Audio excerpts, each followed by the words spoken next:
Your ass is grass. Right. Do you understand? And if I'm you done with this shit. so Tell me who be your looking out for parents those are. cops. All right, I will. Get out of our I'll be neighborhood. looking at You're those supposed to be cops. sheltered in place. Go ahead, put me on social media. You're a little pup. Seriously? Seriously, I called the cops. I can't. What Wow, do you I'm so think? scared. I'm so scared. Meanwhile, face coverings while out in public are now mandatory in Riverside County, and residents who don't comply could face a hefty fine. CBS 2's Candace Crone reports from Riverside with more on the new order. The county is really stepping up its efforts to slow the spread of the coronavirus by fining people who leave their home without wearing a mask. And the fine for violating the order is $1,000 per day per violation.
Can you repeat what you just said, please?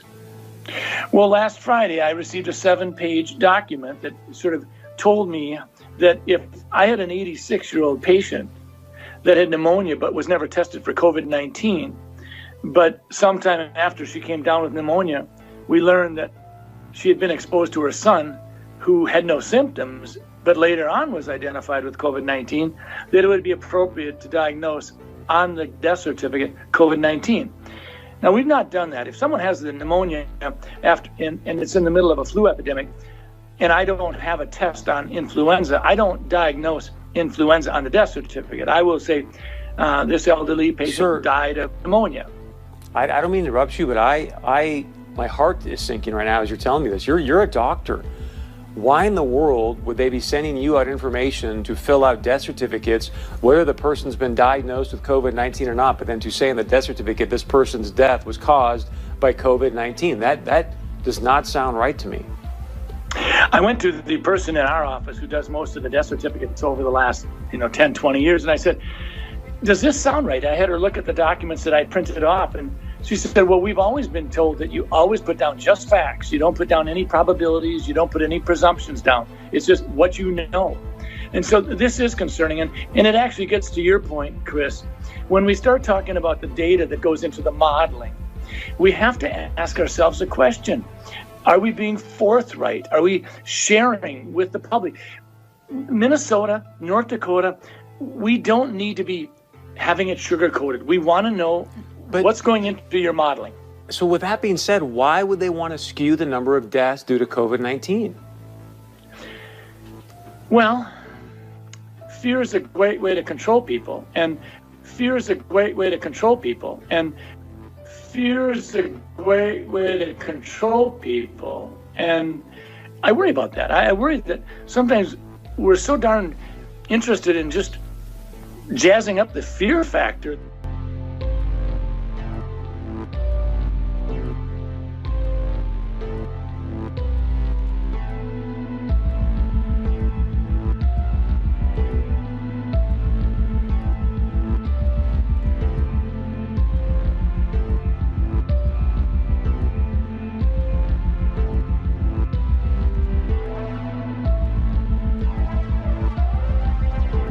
The only answer to the current health and economic disaster is to effectively suspend capitalism. Stop pretending like we're still living in free market, Wall Street rules America. We're not. And the best way to deal with this is to explicitly suspend those rules of capitalism and all the BS mythology that comes with it. Suspend all debt collection, foreclosures, evictions, credit report hits, all of it. The fairy tale about how we can pay it back if only we're good little boys and girls, that has been completely demolished. The healthcare system and other critical industries should be nationalized. We can't wait around hoping the free market will get its act together on gowns and masks and ventilators and other absolutely essential supplies. Hospitals are going to go bankrupt if the government doesn't effectively take them over. It's not even temporary socialism we need, but basically temporary communism. Citizens supported by the government. Major sections of the economy planned by the government. Because 30% unemployment isn't something you bootstrap and free market your way through. It's something that our nation can only survive without mass chaos and unrest by truly embracing collectivism from the bottom to the top. You know, I have good news for you, Margaret, because there is a solution using available technology today to fix the economic part of this problem. The solution is universal testing. What you want is every single person to get tested every day, and then they would wear a badge like they would after they voted or something like that to show that they've been tested. This would immediately sort out who's been infected and who hasn't been infected. That would help the healthcare sector, but it would also help the economy because we could interact with each other with a lot of confidence. Eventually, what we'll have to have is certificates of who's a recovered person, who's a vaccinated person, because you don't want people moving around the world where you'll have some countries that won't have it under control. Sadly, you want to completely block off the ability for those people to go there and come back and move around. They have to get the shot. The vaccinations are so important. This is really going around now. They have to get their shots. It's so important to get not just hundreds of millions, but literally billions of those vaccines, because this is a global problem.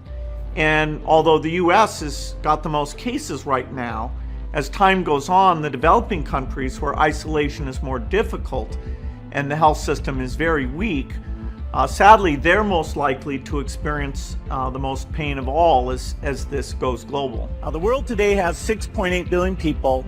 That's headed up to about 9 billion.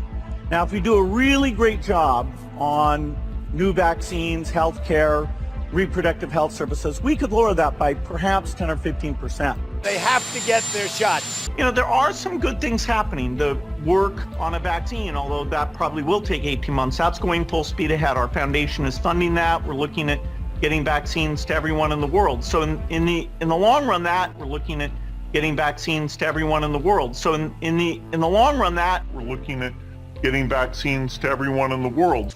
We must reform our mental health laws to better identify mentally disturbed individuals who may commit acts of violence and make sure those people not only get treatment, but when necessary, involuntary confinement.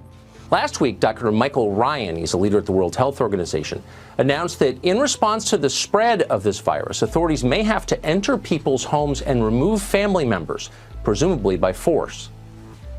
In most parts of the world, due to lockdown, most of the transmission that's actually happening in many countries now is happening in the household, at family level. In some senses, transmission has been taken off the streets and pushed back into family units.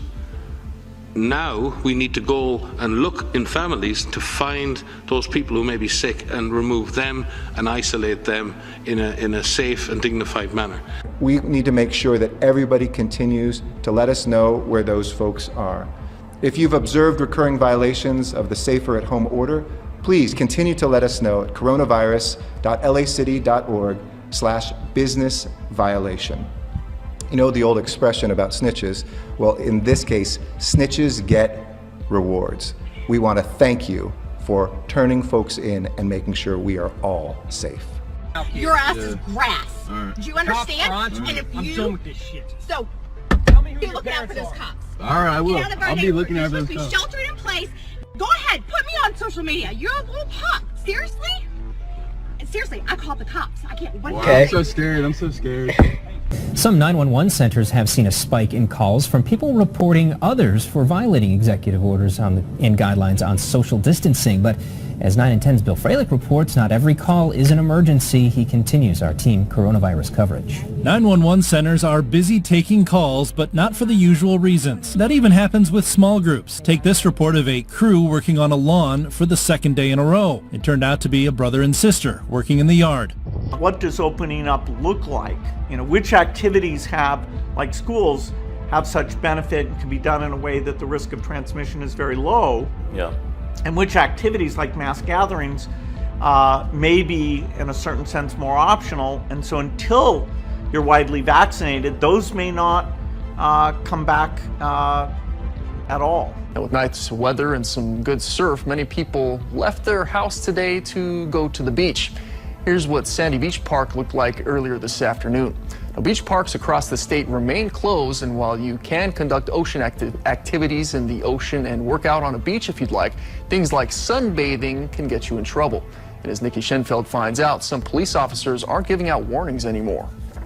Some people are still confused about what is and what is not allowed at the beach. People are still coming out to enjoy it, and those that are having to pay a hefty price. More and more people are now getting cited for hanging out at the beach. On Maui, officers issuing citations to people laying out at Napili Bay. MPD also sharing this photo of officers getting ready to let beachgoers know they have to go.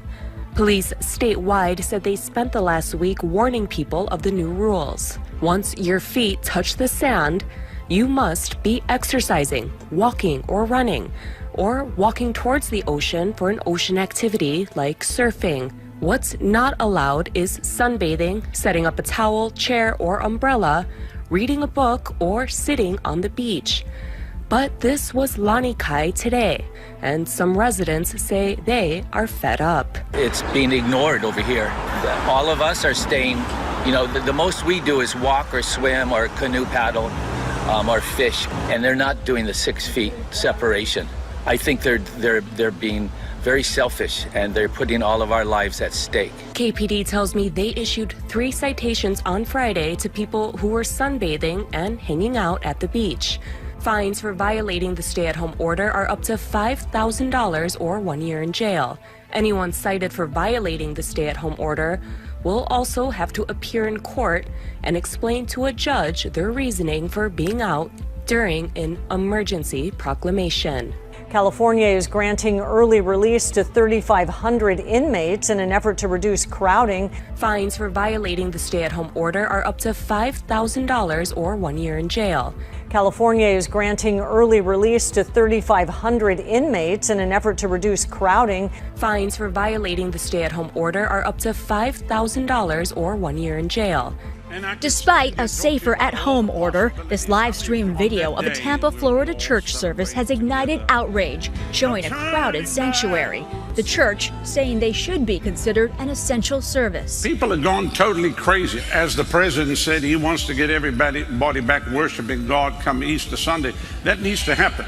President Trump has now changed that timeline, and that pastor now arrested for failing to follow the stay-at-home order in his county. His reckless disregard for human life put hundreds of people in his congregation at risk, and thousands of residents who may interact with them this week in danger. And in Louisiana, despite a ban on large gatherings and a warning from the governor about their coronavirus cases quickly rising, hundreds of parishioners came to a church outside Baton Rouge, angering neighbors. Y'all need to shut that church down! Also, this street parade was held Saturday in New Orleans. The mayor telling CNN overnight it won't happen again. Our musician community, our cultural bearers have stepped up and said, hey, no more in the city of New Orleans. This is very serious here, and our people are dying. Pro-life advocates are fighting back after being cited by police for prayerfully gathering outside abortion mills in Michigan and North Carolina, saying shelter-in-place laws don't apply to them. 3 men who were praying outside the Scottsdale Women's Center last week in Detroit were given a citation by police and told they were violating the governor's stay-at-home order. Today I'm issuing a stay home, stay safe executive order. Now they're suing Michigan's pro-abortion governor Gretchen Whitmer and the city of Detroit, challenging the constitutionality of the governor's shelter-in-place order, criminalizing the free speech activity of peaceful pro-life protesters. Pro-lifers in North Carolina are suing in federal court against Greensboro Mayor Nancy Vaughn when 4 were arrested last week, with police claiming they were in violation of state and county stay-at-home orders as well. Here in southern New England, some residents are concerned about people from New York coming here and potentially spreading the virus. And starting tomorrow, Governor Gina Raimondo has ordered the National Guard to go door-to-door in coastal communities looking for people from New York. And today, state troopers began pulling drivers over if they have New York license plates. Eyewitness News reporter Rob Nesbitt spoke with one of those drivers. He's here now with the new details. A mandatory checkpoint has been set up here on Interstate 95 in Hopkinton, where all drivers from New York are required to stop and register themselves with the National Guard if they plan on staying in Rhode Island. As you drive into Rhode Island from Connecticut on Interstate 95, you'll read this traffic sign telling New Yorkers to stop. I'm like, oh boy, here we go. Tara Copey drove up from Staten Island to pick up a new puppy for her family. She was given a packet by the National Guard That 14-day rule. saying that New Yorkers are required to quarantine for 14 days if they plan on staying in the Ocean State. Last week, Governor Greg Abbott executive order went into effect, which required folks traveling into Texas by road from Louisiana to self-quarantine. However, today is the first day that troopers are actually stopping drivers and forcing them to fill out paperwork indicating where they are heading to. Drivers I spoke with said it's been a headache dealing with these changes, but they understand. I think it's great that they're trying to protect Texans. Since I am a Texan, I'm coming back home, so I think it's great that they're testing and you'll know for sure. Troopers are allowing those with commercial traffic in semi-trucks to bypass this checkpoint. Failure to comply with this order could result in jail time. California is granting early release to 3,500 inmates in an effort to reduce crowding.